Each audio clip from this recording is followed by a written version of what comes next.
কুরআনুল কারীমের মধ্যে রাখতে বলতেছেন, ইয়া আইয়ুহাল্লাযীনা আমানু কুতিবা আলাইকুমুস সিয়াম কামা কুতিবা আলাল্লাযীনা মিন ক্বাবলিকুম লাআল্লাকুম তাত্তাকুন।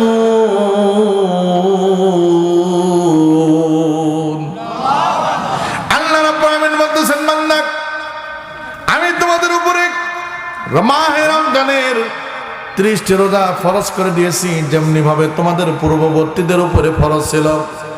তোমরা যদি এই 30টা দিন সিয়াম সাধনা করতে পারো, আল্লাহ রাব্বুল আলামিন ডাক দিয়ে বলতেছেন, লাআল্লাকুম তাত্তাকুন, সম্ভবত তোমরা, আমি আল্লাহ তাআলা আশা করতেছি এই 30টা মাহে রমজানের সিয়াম সাধনা করার ফলে তোমরা ওলিত্ব হাসিল করতে পারবা, আল্লাহর বন্ধু হতে পারবা। চিৎকার করে বলেন না সুবহানাল্লাহ।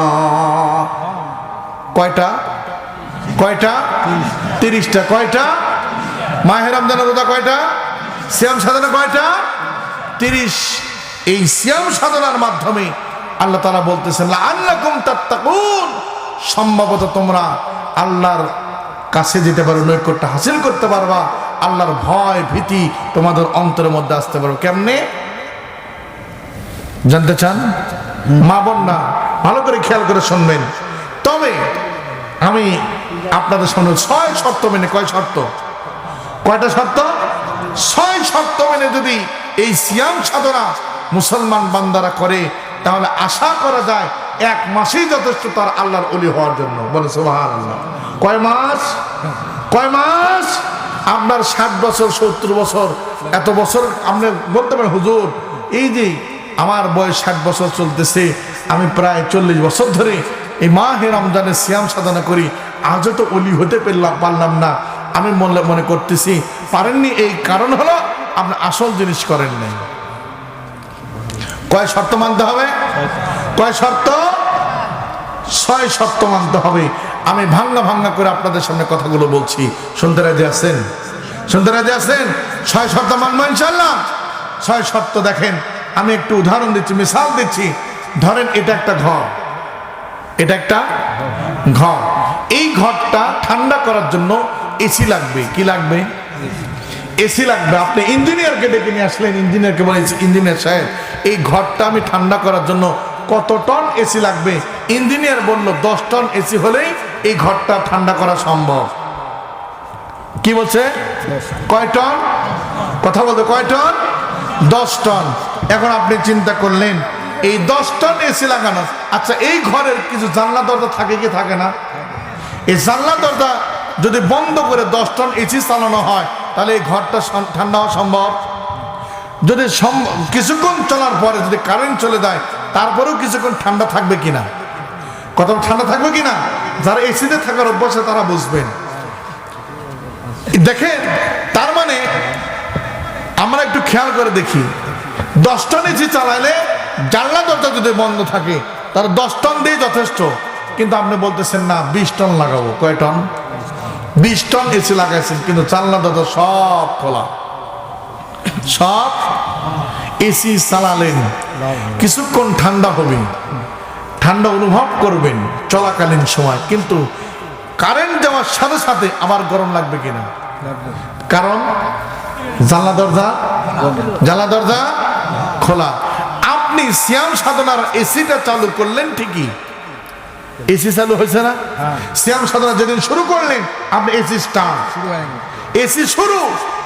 আপনি 30 দিনে এই 30 টনই যথেষ্ট। কিন্তু আপনি এখন করলেন কি, আপনার শরীরের কিছু জানলা দরজা আছে, এগুলো দরজা খোলা রাখলেন। জানলা দরজাগুলো বলে দেবো কি? 1 নাম্বার জানলা আমার চোখ। 1 নাম্বার জানলা আমার চোখ। আল্লাহ তাআলা বলতেছেন, বান্দা আমি তোমাকে সিয়াম সাধনার সুযোগ দিয়েছি, তুমি তোমার চোখকে হেফাজত করো। চোখ দিয়ে খারাপ কিছু দেখা যাবে না।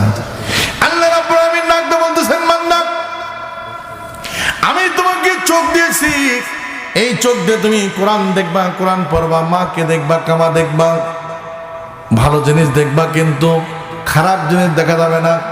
তুমি সিয়াম সাধনার ইঞ্জিন চালু করছো ঠিকই, তোমার চোখটা খোলা রাখছো, তুমি চোখ দিয়ে খারাপ কিছু দেখবা। তোমার এসি চলবে ঠিকই, কিন্তু ভিতরে ঠান্ডা হবে, কারণ জানলা খোলা। তোমার তাকওয়া স্টার্ট হয়েছে, কেমনে তাকওয়া চালু হলো? আমি আপনাদের সামনে একটু উদাহরণ দিয়ে বলে যাই। মুসলমান, যদি কোনো মানুষ সিয়াম সাধনা রাখার উদ্দেশ্যে যদি সাহরি খায়, সকালবেলা যখন 10টা 12টা 11টা বেজে যায়, ওই মুহূর্তে যদি তার সামনে এমন কোনো সুযোগ আসে, সুন্দর করে গরুর মাংস দিয়ে সুন্দর করে খাবার রান্না করে গরুর গোস্ত ভুনা করে যদি তার সামনে রাখা হয়, ঘরের মধ্যে কেউ নাই কিন্তু খাবার আর ওই মানুষটা আছে, আচ্ছা বলেন তো দেখি, কোনো রোজাদার ব্যক্তি, কোনো সিয়াম সাধনাকারী কি ওই খানা খাবার খাইতে পারবে? কারণ কি? কারণ কি? কার হয়? কার হয়? তার মানে এসি চালু হয়েছে, তাকওয়ার মেশিন চালু হয়েছে, সে সিয়াম সাধনা শুরু করেছে, আল্লাহ তাআলার ভয় তার মধ্যে চালু হয়ে গেছে। কিন্তু মুসলমান বাপদারা, চোখ যে খোলা আছে, চোখ দিয়ে খারাপ কিছু দেখতেছে, চালু হয়েছে ঠিকই, কিন্তু চোখের পর্দাটা না ফালানোর কারণে আল্লাহ রাব্বুল আলামিন 30টা রমজান শেষ, 30টা মাহে রমজান শেষ হয়ে যাবে, সঙ্গে সঙ্গে তার দ্বারা আবার খারাপ কিছু দেখা শুরু হবে। কথা বলেন ঠিক কিনা? তাহলে 1 নম্বর শর্ত হলো চোখের হেফাজত করতে হবে। কিসের হেফাজত? চোখের হেফাজত করতে হবে। মা বোনেরা, আপনাদেরকে বলছি, মা বোনেরা, আপনি রোজা রাখা অবস্থায়, সিয়াম সাধনা অবস্থায় রাস্তাঘাটে চলাফেরা করবেন, বাজারে ঘাটে যাবেন, মার্কেট মারবেন, রাত্রেবেলা অনেকেই যায়। আমি গত বছরের একটা ঘটনা বলি। আমি মাহে রমজানে মার্কেট করি না সচরাচর, কিন্তু গত বছর বেকায়দায় পরে একদিন রাত্রিবেলা করলাম যে আজকে একটু রাতে যাব। তারাবি শেষ করে আমি মাহে রমজানের ওই রাত্রিতে মার্কেটে গেছি। আল্লাহর হস্তে, আল্লাহর কসম করে বলছি, আমি মার্কেটে এদিক থেকে ওই দিক দিয়ে বার হতে পারি না। আমি আমার দ্বারা সম্ভব হবে না। আমি বাড়ি ফোন করে বলে দিলাম বাসায় যে আমি আর কিছু কিনতে পারবো না, খবরদার আমাকে আর কিছু বলো না। কারণ এই যে আমি মনে করছি নারীরা মনে হয় ঘরে রাত্রিবেলা, কিন্তু না, আল্লাহর কসম, আহা, নারী দিয়ে ভরবো, কি বলবো রে ভাই, যা অবস্থা বলা যাবে না। মা বোনকে বলছি, মা, আপনাদের পর্দা করা এটা কি সুন্নত না নফল? ফরজ। ফরজ। কিন্তু এখন তো মা বোনদের শরীরে পর্দা পাওয়া যায় না, এখন পর্দা জানলায় আর দরজায় আর টিভির গায়ে, নাকি ভুল বললাম? তার মানে 1 নম্বর শর্ত চোখের পর্দা। চোখে কি করতে হবে? হেফাজত করতে হবে। চোখ যেখানে সেখানে ব্যবহার করা চলবে না। তুমি কোরআন পড়ো, মাকে দেখো, মার দিকে তুমি রহমতের দিচ্ছে একবার তাকালে আল্লাহ রাব্বুল আলামিন তোমার আমলনামার মধ্যে একটা কবুল হজের শব্দ বলে সুবহানাল্লাহ।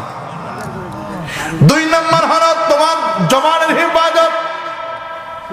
কিসের হেফাজত? গীবত করা যাবে না। কি করা যাবে না? গীবত করা যাবে না, মিথ্যা কথা বলা যাবে না, চুগলখড়ি করা যাবে না, নয় ছয় কথা বলা যাবে না। চোখের মুখের ইবাদত করতে হবে, মুখ দিয়ে যা তা বলা যাবে না। আল্লাহর নবী সাল্লাল্লাহু আলাইহি সাল্লামের জামানায় একজন 2জন মহিলা অত্যন্ত অসুস্থ হয়ে পড়লেন। তারা সিয়াম সাধনা অবস্থায় আছেন।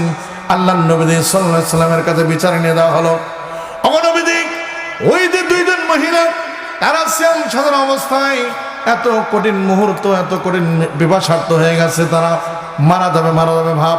আপনি তো সারে, আপনি হলে শরীয়ত প্রণেতা, আপনি একটু লিখিত দিয়ে দেন অথবা মুখে বলে দেন, তারা যেন রোজাটা ভেঙে ফেলে, সিয়াম সাধনা যেন তারা ছেড়ে দেয়, তারা যেন খাবার গ্রহণ করে, না হলে তারা বাঁচবে না।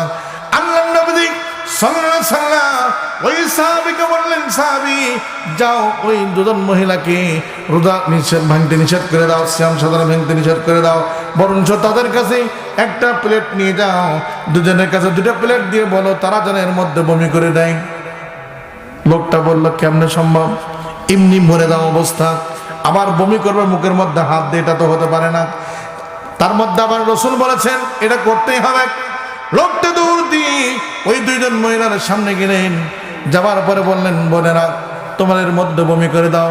বমি করার পর 2জন মহিলার চোখ দুটো ছানা বড় হয়ে গেল। আশ্চর্য হয়ে গেল উপস্থিত জনগণ, চিন্তায় পড়ে গেল, কি ঘটনা, প্লেটের মধ্যে কি দেখা যায়? ওই 2জন মহিলা ডাকতে বলতেছে, এর মধ্যে রক্ত কেন আসলো, এর মধ্যে মাংসই করতে আসলো? আমরা তো রাত্রিবেলা যে চেয়ারে খেয়েছি, আজ থেকে গত এক সপ্তাহ হলে তো কোনোদিন গোস্ত খাই নাই, কিন্তু প্লেটের মধ্যে গোস্ত আসলো কোত্থেকে, আর তাজা রক্ত আসলো কোত্থেকে? আল্লাহ নবীজি সাল্লাল্লাহু আলাইহি ওয়াসাল্লামের দরবার নিয়ে যাওয়া হলো। নবীজি, এই যে দুজন মহিলার প্লেটের মধ্যে থেকে এমনটা বের হয়েছে, তারা বমি করার পর তাজা গোস্ত রক্ত বের হয়েছে। আল্লাহ নবীজি সাল্লাল্লাহু আলাইহি ওয়াসাল্লাম বলতেছেন, একজন গীবত করেছে আর একজন কান পেতে শুনেছে, কোনো রকম এদিক সেদিক করে নাই, যার কারণে আল্লাহ তাআলা তাদেরকে, যেহেতু গীবত করলে মরা ভাইয়ের গোস্ত খাওয়ার সমান হয়, এই যে গোস্ত খাওয়া দিয়েছে, যার কারণে তারা রোজা রাখতে, সিয়াম সাধনা করতে কষ্ট হয়। আল্লাহু আকবার পড়বেন না? একজন গীবত করছে আর একজন, তার মানে মুখ কন্ট্রোল, কান কন্ট্রোল, একসাথে দুটো বলে দিলাম। তারপরে চোখ কন্ট্রোল, কয়টা বললাম? তিনটা। কয়টা? একটা হলো চোখের হেফাজত, 2 নম্বর হলো মুখের হেফাজত, 3 নম্বর কানের, যা কিছু শোনা। যুবক অ্যান্ড্রয়েড ফোন নিয়ে এর মধ্যে হেডফোন লাগায়া কানের মধ্যে হেডফোন দিয়ে হিন্দি গান শোনে, আছে না নাই? হুজুর রোজা লাগছে, একটু হিন্দি গান শুনেছি, ব্যাকুব কোথাকার। এই কান দিয়ে অশ্লীল কিছু শোনা যাবে না। একজন গীবত করবে, সেটাও শোনা যাবে না, গীবত নিজে কেউ করা চলবে না। কয়টা বললাম? 3টার হেফাজত। 4 নম্বর যে হেফাজত আপনাকে করতে হবে, সেটি হলো আল্লাহ রাব্বুল আলামিন আমাকে আপনাকে যেটা বৈধ করেছেন সেটাকে কন্ট্রোল করতে বলেছেন। সেটা হলো কি? আল্লাহ রাব্বুল আলামিন আমাকে আপনাকে যে ইজ্জত দিয়েছেন, আমাকে আপনাকে যে যৌবিক চাহিদা দিয়েছেন, এটার কন্ট্রোল করতে হবে। কিসের কন্ট্রোল? যেখানে সেখানে ব্যবহার করা চলবে না। কথা বোঝা গেল? লজ্জাস্থানে হেফাজত করতে হবে, যা খুঁজে তা করা চলবে না। কয়টা বললাম? 5 নাম্বার। 5 নাম্বার, আপনি আমি সাহারিতে কি খাবো, আমার খাবারের মেনু বড় হওয়ার দরকার নাই। ইফতারিতে কি খাবো, তাও বড় হওয়ার দরকার নাই। আমি আপনি যদি পান্তা ভাতও হয়, সেটা যদি হালাল হয় আলহামদুলিল্লাহ, আর যদি হারাম পচে হয়, আপনি 52 প্রকারের খাবার দিয়ে মাহে রমজানের সিয়াম সাধনা করবেন। আল্লাহি বিল্লাহি, এটার যদি হেফাজত না হয়, আপনি 30 দিন কেন 30,000 বছর এই সিয়াম সাধনা করলেও আল্লাহর অলিত্ব, আল্লাহর তাকওয়া অর্জন করা সম্ভব। তার মানে 5 নম্বর কি বললাম? 5 নম্বর কি বললাম? হালাল খেতে হবে। কি খেতে হবে? এই জিহ্বাতে আপনি যে খাবার দেবেন সেটা অবশ্যই হালাল হতে হবে। 6 নম্বর খুবই মারাত্মক। 6 নম্বর খুবই মারাত্মক, সেটি হলো আপনি যে সিয়াম সাধনা রেখেছেন, এটা নিয়ে গর্ব করা যাবে না, এটা নিয়ে কখনো বরত্ব ঘোষণা করা যাবে না যে আমি সিয়াম সাধনা করছি তুমি করো না, অন্যকে দেখে নাক ছিটকানো, ঈর্ষাবোধ করা যাবে।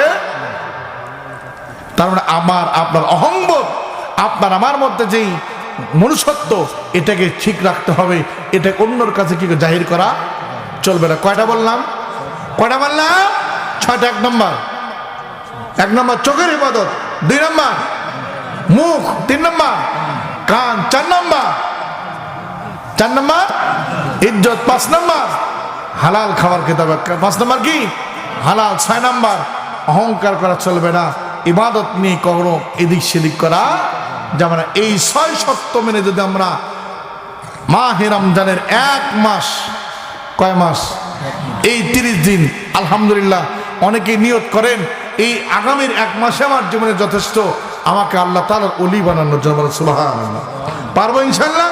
মা বোনদের জন্য একই ঘটনা, মা বোনদের জন্য একই ঘটনা। এই 6টা কাজ যদি মা বোন আপনারা যদি করতে পারে, আল্লাহর কসম করে বলছি, আল্লাহ তাআলা আপনাকে তাকওয়া নিয়ে কবর পর্যন্ত যাওয়ার সুযোগ করে দেন। সকলে আল্লাহুম্মা আমিন।